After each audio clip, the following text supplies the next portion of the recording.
Hey everybody, and welcome to another College Hacked video. I'm Dr. Clifford Stummy. This is Dr. Lauren Daly, and today we're answering your questions. Questions you've left on Q&A videos before, questions you've left on any videos, just all of your questions. We're answering as many of them as we possibly can in this video.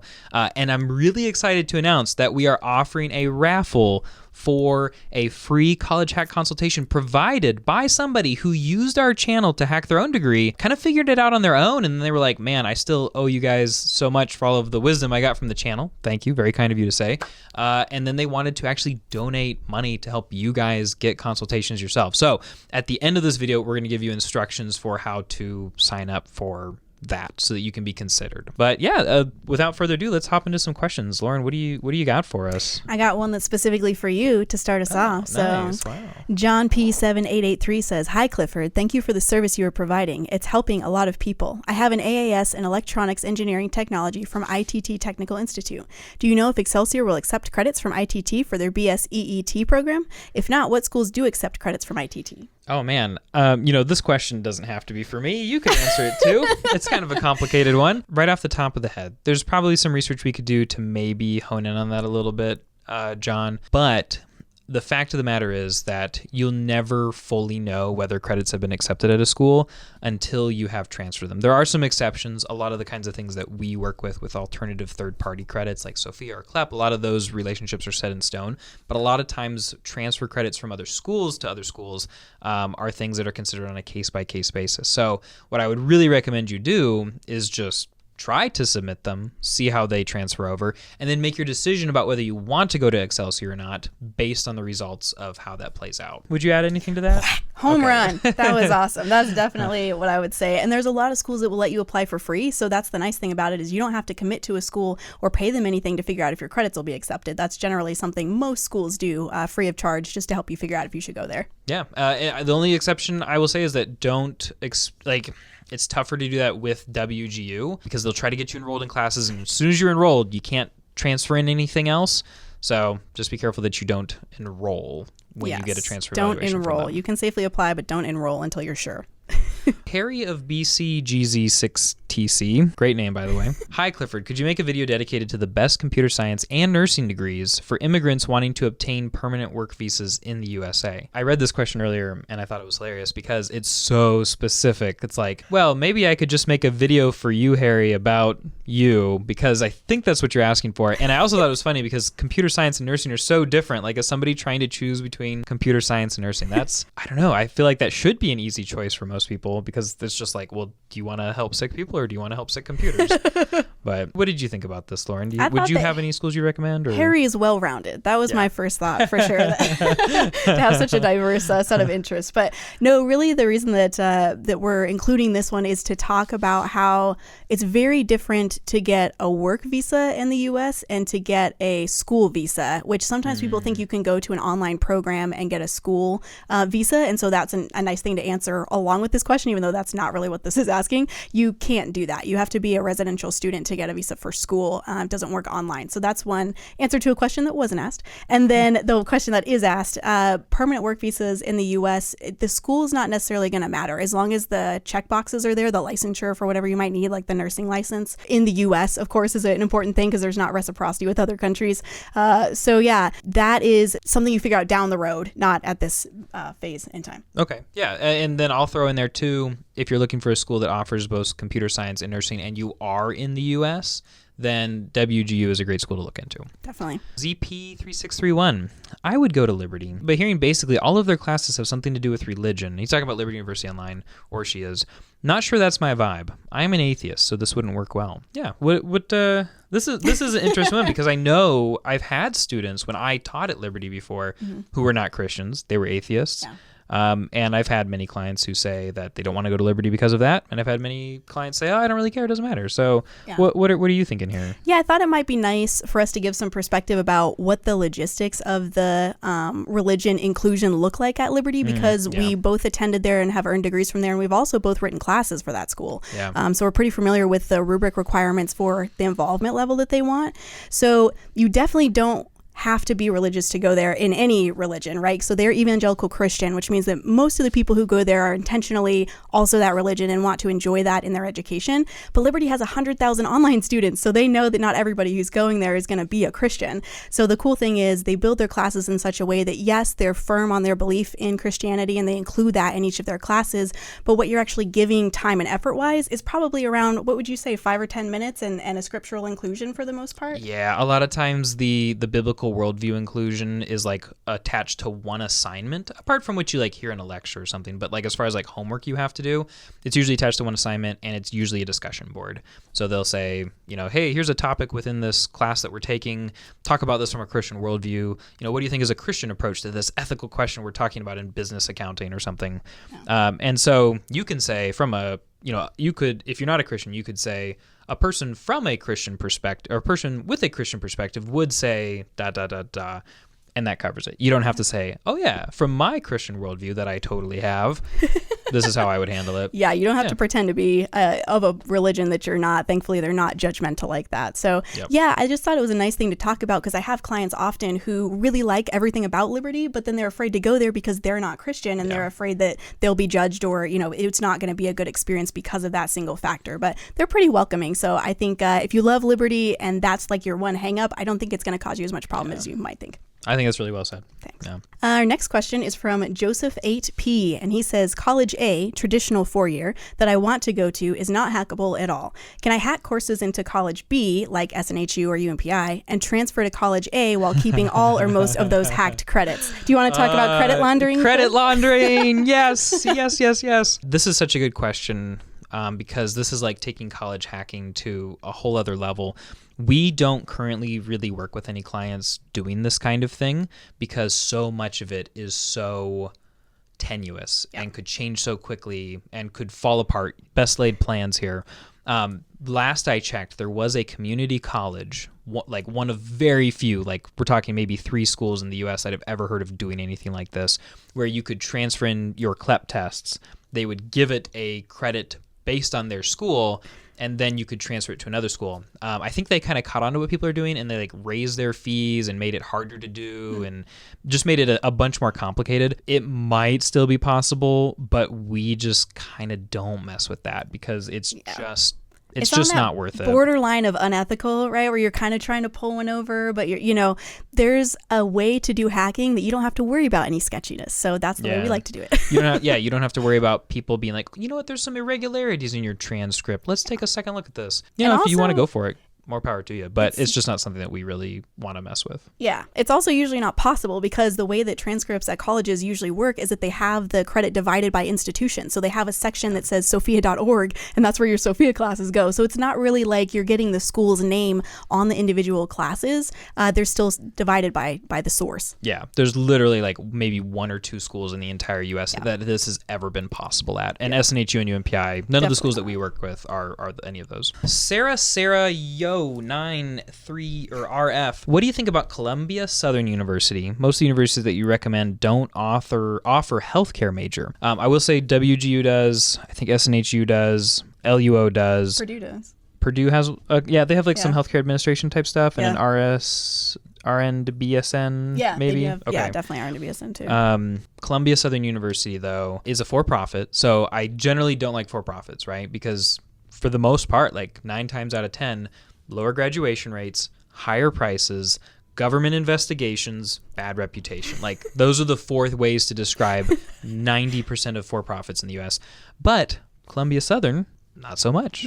They're actually not half bad. Squeaky clean? I don't know about squeaky clean. I'd have to do a little bit more digging, but no glaring errors. Yeah. The 2 big things that I look for at first, they're inexpensive, like their credit per credit cost is in the 200s, and they have a high graduation rate, like higher than some of the other schools we normally work with, like in the 40s, I think. And they're competency based, right? I don't know. Are they? I thought they offered some. Oh, well. Got us researching on the spot. I'll answer the next question while you look that up then. How about, and we'll come right back to this question, okay? Rolo Gaming Official, what's the normal amount of hours per week for school when you have a full-time job? Easy answer. It's up to you. You get to make the call here. I tend to want, like if one of my clients wants to graduate in under a year, the minimum I'd like to see from them is at least 20 hours of work per week committed to homework, which could be 3 hours per day, or it could be 1 hour on all the weekdays and then all day Saturday or something like that. I think that works out. That'd be 5 hours, throw 10 hours on Saturday and another 5 hours on Sunday. Yeah, 20 hours a week. If you can do that and you pick the right college, you're going to the right school and everything, then I think that's possible to still graduate within a year. But if you can't commit at least 20 hours, you're probably looking at, probably more closer to an 18-month or a 2-year graduation timeline. I've had clients who, despite working full-time, having families and everything else, they will still commit like 40 hours a week, and those people just blow through college degrees.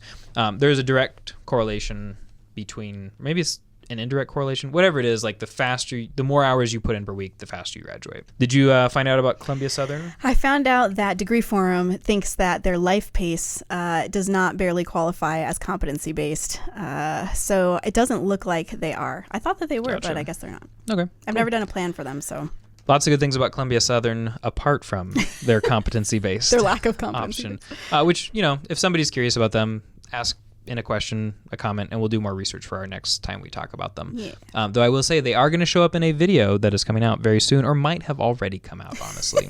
The Guy 3574. Ooh, this is a good question for you, Lauren. You've been talking about this in a way that has really gotten me thinking recently. Okay. So, how important is college reputation and prestige in regards to job opportunities?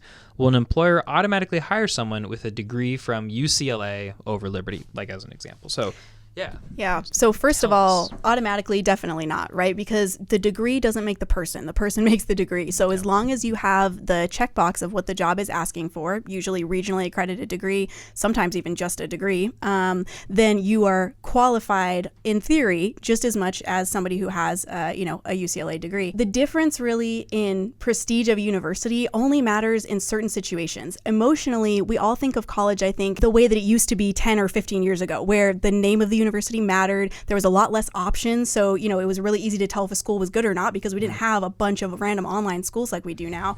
So it was a much different situation then. Now, because we're asking for bachelor's degrees for jobs that don't require bachelor's degrees, inevitably we're going to have some watering down of that need to have a brand name because people aren't really asking you for that brand name or even a lot of times the learning that you did at that brand name. They're asking you for the checkbox. So the answer to this is the purpose for the degree is what matters the most. If you need it to carry weight because you want to go to law school or medical school, or you're going to actually have it show up somewhere where people are going to look at and evaluate it, like if you have your own business and you're trying to get clients and they're looking at your background, then that stuff matters. But if it doesn't matter because you're just trying to get a promotion at the current company that you're at, or you have a different reason for having the degree other than your own feelings, there's really no logistical reason that it needs to be a big brand name school that you pay an extra $50,000 for, because that's the difference, right? You're basically paying for that brand name in almost all situations. So what thoughts do you have? Yeah, I think that you're 100% right for 99% of people. Literally, guys, 99% of people, this does not matter. I like to use this sort of graph diagram, and I don't have my marker board with me right now.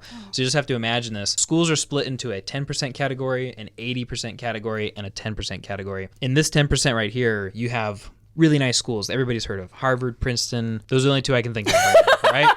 Really nice schools. And if you put that on your resume, somebody's going to be like, oh, this guy must be either pretty smart or have very rich parents. And then you've got the middle 80% of schools that are just sort of out there, like nobody has ever heard of them. And Liberty is maybe sort of kind of right here. UCLA might be in that top 10% a little bit. Would you say? I would say. Okay. Yeah, a lot of UC schools. But most of the 80% of schools, nobody's ever heard of, and it does not affect your reputation in a negative or positive way whatsoever. Then you got the bottom 10% of schools like University of Phoenix, maybe Walden University, a lot of schools that are well-known for-profits, tend to be a little bit scammy, have gotten in trouble with the government, have major reputation issues where it might actually work negatively. But for 80% of schools, it doesn't matter. It really doesn't matter. It's just kind of this blur of, wow, they have a degree. Cool. Yeah. And that person from UCLA could be a very dry interview. So remember, interviews and people skills matter a lot too. Even if you have the knowledge, nobody wants to work with a jerk. So if you show up in an interview and you don't represent yourself well, then maybe the lesser degree from one of those 80% middle schools does better than the UCLA degree. So that's why it's a hard question to answer, but good to keep in mind that unless you have a specific goal for needing that reputation, probably better to not have to worry about that. Yeah. I would say that maybe you would agree, maybe on paper UCLA has a tiny edge, but it's not going to get you the job. What's going to get you the job is the interview. And like you said, it's not like it's about who you are, not what your degree is and where it's from. Yeah. Whew. Man, I love that topic. That's my soapbox. I could talk about that a lot. Next, we have Escape Reality 3980. Ooh, I like that. Great name. I'm currently at UMPI thanks to watching your YouTube videos. Woohoo! Right now, I'm on Business 469, and I'm watching you again. She's talking to you, Cliff. Yeah. She said, awesome, full circle. Thank you. Hey, Escape Reality, thanks for watching. Thanks for commenting. Thanks for being part of our little community here. For those of you who don't know, I actually got the chance to work at UMPI for a few semesters, and they asked me to design some courses for them. And one of them was Business 469. So, I don't get any sort of profit from telling you to go to UMPI. Neither of us do. Nope. But I just love them so much that when they were like, hey, do you want to teach a couple courses for us? I was like, heck yeah, I want to see what it looks like from the inside. So yeah, very cool. And I hope you enjoy 469. I definitely really enjoyed making it. Aw, that's sweet. Except I think that it probably is going to be a little bit harder than the average UMPI course. Yeah, that's what I hear. Is that what people have told you too? Yeah. They'll be like, I'm on Cliff's class right now. He really overdid it. Well, the thing is when you finish 469, you're going to feel really accomplished. Prepared for your grad program. Dang, I did it. Yeah, you're going to be prepared. Like it kind of is going to prepare you for grad school. So yeah, sorry about that. Omar, BT8KE. Do you have to have your high school diploma to start with Sophia Learning? I am going for my GED test in a month, but wanted to see if I can expedite my academic journey by starting the courses to transfer to WGU. I don't think you have to have your high school diploma for Sophia, right? You do not. Yeah. You do have to have an ID, doesn't have to be a driver's license, but sometimes if you move, this is getting real deep, but they use keystroke software. So if you change keyboards or you move around geographically a lot, both of those things, your keystrokes changing and your geographic location changing will trigger them to require your ID, and they'll ask you for a scan of your license or something like that. But you don't have to necessarily be any age to be on Sophia because my 2-year-old has already earned 4 credits. But yeah, the only risk you really run, I think, starting that early is if the program changes for the degree that you're trying to go into. If you do it too far in advance, sometimes the degree requirements will change. But I mean, you maybe lose a class or two. Usually it's not much more than that. So yeah, go for it. Yeah, absolutely. Adrian Viramontes 401. Hi, I just have a question, and if you can give me advice on it. I work for PepsiCo, and my tuition is fully covered, and I'm going to try to go for a bachelor's in business operational management at SNHU. I was wondering if this is a good program to go to. Also, if there's any way to quote-unquote hack my general education, if possible, with Sophia. Thanks again for the great content. You guys have been very insightful on this subject. I think we can do a little, some blitz questions here. Okay. Business operational management at SNHU is a fine program. SNHU is a good school. They do what they do well. They're inexpensive. I like to joke that they're the Walmart of higher education. Walmart is a great place. You can go and find anything you want at a great price. Don't go there after midnight or in a sketchy part of town, and you'll be fine. SNHU has their hangups every once in a while, but they are a fine school. And if you've got tuition covering it, no question. Stop looking. Go. Yeah. That's a great place. Definitely. That's an awesome place. There might be some other places you could go that we talk about on this channel, so keep watching our videos. But there's no problem with SNHU. Is there any way to quote-unquote hack my general education if possible with Sophia? And there absolutely is. SNHU is a great school. If I remember, I'll put a link in the description to a video talking about SNHU and college hacking. But sign up for a consult with us, guys. And if you're going to SNHU, I think the entire general education is hackable. Apart from 3 classes. Yeah, They did their sustainability thing this last fall. Oh, yeah. But the free electives and even some of the major classes we can help you skip. You can finish this degree in at least half the time, if not even better than that. Usually 10 to 13 classes at the school total, which is a good amount. Yeah. So, this is a good school. 0XU4CG, Mr. Stummy, thank you for pointing out the best universities for computer science degrees. However, this may be an intriguing question for you, which we both love. Is computer science better than software engineering in your opinion, or is it the other way around? And this, I'm actually going to defer to you because you know way more about this than I do. So the answer to this is it depends on what you're trying to do, because these are 2 pretty different degrees. If you go and look at the degree plan on WGU for software engineering and computer science, they have some overlapping classes in them, but computer science is typically going to be more geared towards hardware, software, so you're not coding as much as you're understanding how those pieces work together. I'm sure anyone in tech is vomiting right now because they're like, this is the worst description ever. But for people who aren't in that arena yet, software engineering is more about the actual coding process. You're doing more Java and C# and these different languages and stuff. So more coding heavy. If you want to end up with your day-to-day coding heavy, then that would be a good direction to go. Computer science is a little more broad, so you kind of have some more room, I would say, to branch out from there, whether it be hardware stuff or actual coding stuff. And Dr. Daly here does know what she's talking about. She actually was the career placement person for a tech coding boot camp too. So maybe there's some snobs out there vomiting, but I'm sure most people are like, they're vomiting even harder now because they're like, she should know what she's talking about. She still said it like that. It sounded great to me, and I don't know anything about computers. Perfect. That's my audience. Malcolm Jelani 3588. Do you coach nurses going back to school? Many nurses are trying to leave. I mean, yeah, why wouldn't we? Yeah. There's actually, interestingly enough, the first industry to ever have an entire industry dedicated to getting people out of that career industry was lawyers. There's like a whole industry of people that will help you transition out of doing that into other careers. Nursing's the next biggest one because it's a really demanding job. And after COVID, things have gotten even way more rough. So a lot of nurses are wanting to leave. Yes, we will help you. Yeah, dude, whatever you want to do, we'll help you do it. And we'll help you use a lot of the credits you already have and apply them to another degree. Becca Stone 101. Here's a good question that I've never heard you speak of. Can LinkedIn learning courses count as credits? And she's specifically going to UMPI. But I think the answer to this is no. No. So in order for them to transfer to colleges, they need to be ACE accredited, which is what Sophia and study.com and those kind of sources have. To my understanding, LinkedIn does some Coursera like partnerships. They do some that are through there. And some schools will take a completed Coursera like certificate as some credit, but it's really, really rare. So in general, I would say no to that because there might be some exceptions, but in general, no. Jim Spence, here's an interesting question for people with doctorates such as you and me. Looking at online DBA degree and suggestions. And DBA stands for Doctorate in Business Administration.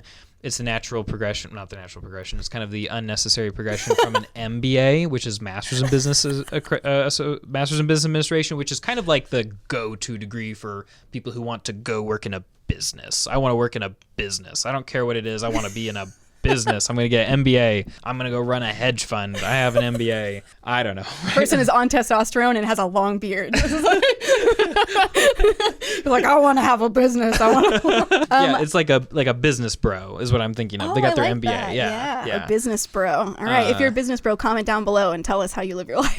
like think of Ryan from The Office. He was a business bro and he was getting an MBA, right? Yeah, actually. And then he burned out, did a bunch of drugs, and lost his job and became a temp again. So yeah, the DBA is not going to help with a bunch of stuff, mostly because there's almost no jobs up hiring for a DBA, right? Like it's more of like a lifetime accomplishment type of thing. But there's not really any specific schools I think we'd recommend. Mostly Liberty, really, just because Liberty's they got a have, good one. So I would say programmatic accreditation. You would want them to have an ACBSB Yep, accreditation on the program. If you're really going to go through the process of going through a DBA, then make it a good one. And then see if the school has any portfolio options. If you're going this direction because you've been a CEO for 500 years and you have all this great knowledge and you just want to put a degree behind it, try and find a school that'll let you use that life experience and write some essays and submit some artifacts proving that you have the skills, and that'll get you done faster. Yeah, that's really good. And then I would really recommend paying less attention to the price and thinking more about what classes they're requiring. And personally, I would gravitate towards classes that have a strong research emphasis. When you get to the doctoral level, people take you way more seriously if you have a research emphasis. So, qualitative or quantitative classes that have you write a big project at the end, like a dissertation or something. Yeah. That's the kind of degree that you want to get a doctorate in more than others. Last question, Damber B. Handary 2678. Can you please provide me with study.com and Sophia promo codes? Woo! Yes. Check down below. There's a study.com code, and Sophia has stopped giving promo codes out. You have to get on their email list, and then I guarantee you, because I'm on their email list, you'll get a promo code every month, and they're pretty good deals. So Definitely check it out. Yep. And I think if you sign up with the promo code and then quit, eventually they'll send you another promo code being like, hey, come on back, and so you can save some more. Nice. We need to decide how to give out this raffle thingammy. We do. So we should have people comment. What should we have people comment to enter? I think we should do one of those annoying things where we make everybody tag at least 2 people that they know that should know about college hacking, because everybody on the channel is always saying, you guys are so great. I want everyone to know about this. So put your money where your mouth is. Let's see. Tag some people. Okay. That's my idea. Okay, we'll say this. If It's hard to tag people on YouTube. Oh, it is? Yeah. Wow. And I don't think most people like have friends on so YouTube. Old. Okay. But if you have somebody respond to your post, if somebody responds to their comment saying, I'm this person's friend, that person gets another entry. Oh, I like that. But only Proof of life. one per comment. Okay. Yeah, one per comment. Or per entry, per person. And then, but what do we want the original comment to be about? Like, well, you know me, I like sob stories. So sob it's your story? turn to pick what you want. Yeah. What is your dream job and why? Oh, That's I like what I want to that. hear. What is your dream job and why? Comment it. And if somebody responds to you saying, I'm this person's friend, then you can have another entry. Yeah, you get another entry. We should probably like put the instructions in words or something at the end so people can... Yeah, I'll put it in the description or something if I remember. And there we go. I'll answer all the emails that we get because you didn't put it in the description. Yeah, Lauren's kind of the detail-oriented one, and we'll do our drawing within 7 days after this video goes live. So, yay! Thanks for watching, guys. Thanks for asking your questions. Feel free to hit us up with more down in the comments, and we're excited to continue having conversations with you and helping you graduate, because that's what this is all about. We are trying to help busy adults graduate college quickly and inexpensively so they can build a career that they love. We hope that you're one of them. Thanks for watching, and happy hacking.